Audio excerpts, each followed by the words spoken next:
Multiple good NBA teams in the East are gonna miss the playoffs. Look at this list. 2 of them are gonna miss the postseason, which will cause chaos. Can you imagine the Hawks paying 3 firsts for DeJounte Murray and it doesn't work? What about the Raptors being so consistent, then suddenly dropping out? The Bulls have already gone all in. If they miss the playoffs, the team will be screwed for years. The Cavaliers? Let's figure out who will actually miss the postseason when they're supposed to make it. Number 1 in the East will be the Bucks. This is crazy to say. Giannis is gonna actually get better. He's just entering his 10th season. That is middle of his prime stuff, which is scary. They also get a healthy Chris Middleton back, and honestly, I think they're pissed off. They are even more motivated to prove that 2021 was not a fluke. Number 2 in the East, the Nets. Yes, I said it. A healthy and motivated Kevin Durant, Kyrie, and Ben Simmons. That might be drama waiting to happen, but imagine if it clicks. They could get the 1 seed. They will win a ton of regular season games, obviously, if they're healthy. Now, defense has always been an issue with this team, but they are now stacked with wing defenders. Ben Simmons, Joe Harris, Royce O'Neal, and TJ Warren, all 6'6" or taller. Go ahead, sleep on this team. Number 3, the Sixers. James Harden left money on the table for PJ Tucker, Daniel House, and DeAnthony Melton. Then they got Montrezl Harrell on a minimum deal.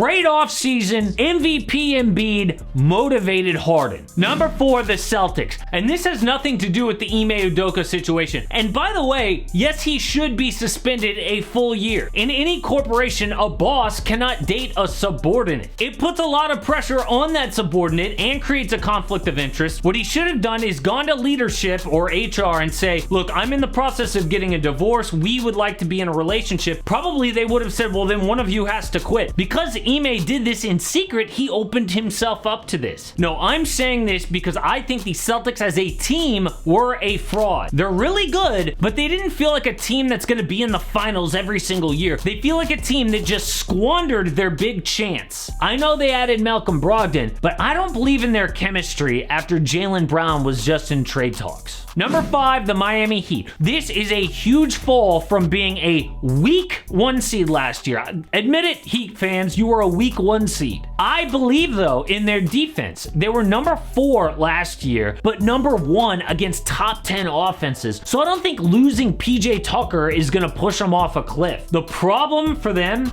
is power forward. They literally have no one at that position. Now, we could get a motivated Tyler Hero in a contract year. We could get a bounce back from Kyle Lowry, Victor Oladipo, but Bam will have so much on his shoulders. Number 6, the Cavaliers. The Donovan Mitchell trade was not about this year. It's about 3 years from now after the roster matures. 6th place is actually a huge improvement from last season because Spida is a great fit. He will run the offense when Darius Garland is off the floor, which was their big problem last year. And think about Donovan Mitchell's elite pick and roll ball handling, perfect for the bigs on the Cavaliers. Of course, the big problem, their backcourt defense, but their frontcourt is better than any team in the East on D. Number 7, the Raptors. Oh, you thought I would predict they missed the playoffs? While all these other teams are trying to gel with their new big piece like the Cavs and the Hawks, the Raps are so consistent. They returned 14 players who played 96% of their minutes last year. But continuity isn't the only reason I'm a believer. They are the most fundamentally sound team in the league. Toronto committed 3.4 fewer turnovers than their opponents last year. The best mark of any team in 14 seasons. They were second in offensive rebounding and play elite defense, the fundamentals. That means they're not going to have crazy up and downs during the season. So while the Cavs and the Hawks and the Nets and the Knicks are all, winning a lot then losing a lot, the steady Freddy Raps are going to be under the radar to the playoffs. Number 8, though, the Bulls, the last team to get in. 2 things have to go right. Number 1, DeMar DeRozan being Superman again. He was the best fourth quarter scorer in the NBA last year, shooting 53% in the clutch. Dude was motivated though by all the hate last offseason. Can he do it again? They also need health because Lonzo's knee is a total mystery. And before Alex Caruso's injury last year, they were actually 11th in defense. But Lonzo's injury is the giant cloud hanging over this roster right now. They just announced he's not going to be ready for the regular season. Alex Caruso, Patrick Williams, and Lonzo would all guarantee a playoff spot, but without one of them, I don't know. Number 9, the Hawks. They will miss the playoffs after adding DeJounte Murray for 2 big reasons. Number 1 is how much better the East is. Splashy moves, guys getting healthy. Number 2, DeJounte, sneaky, not a perfect fit. First of all, he does not solve their defense. Last year, they were 26th on D, and I hate to keep hammering on Trey, but look at this. Atlanta was 7.1 points per 100, worse with Trey on the floor. The next worst Hawk was Clint Capella, all the way at 2.1. That is how much worse Trey is than everyone else. I think DeJounte will improve their turnovers, which were horrible last year, but he is sneaky, bad at one-on-one defense.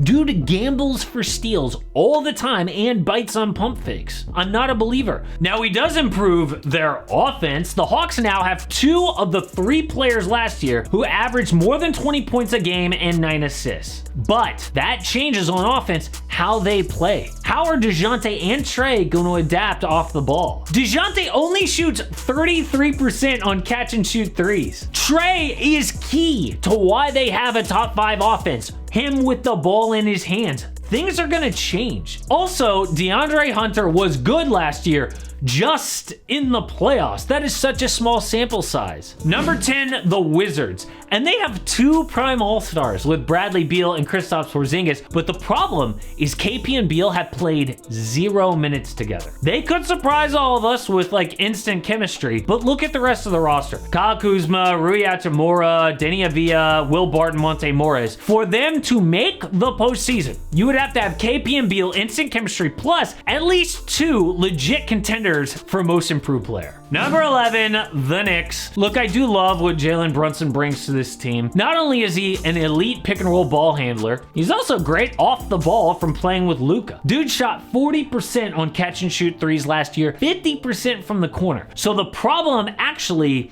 is RJ Barrett and Julius Randle. So inconsistent. The last 10 seasons, only 3 players have scored 20 points a game with such a horrible true shooting percentage. The list, Russell Westbrook twice and Julius Randle and RJ Barrett last year. Unless those guys have crazy consistent years, New York just wasted another season. There is so much more to say though about that Lonzo Ball injury. What is actually going on with him? Because initially when he tore his meniscus, we were told he would be out 8 weeks, and now we're going on 9+ months. The guy who knows more than probably anyone, LeVar Ball, just called out the Chicago Bulls. Things are getting so crazy with the Lonzo thing, I made a whole video about it. Check it out.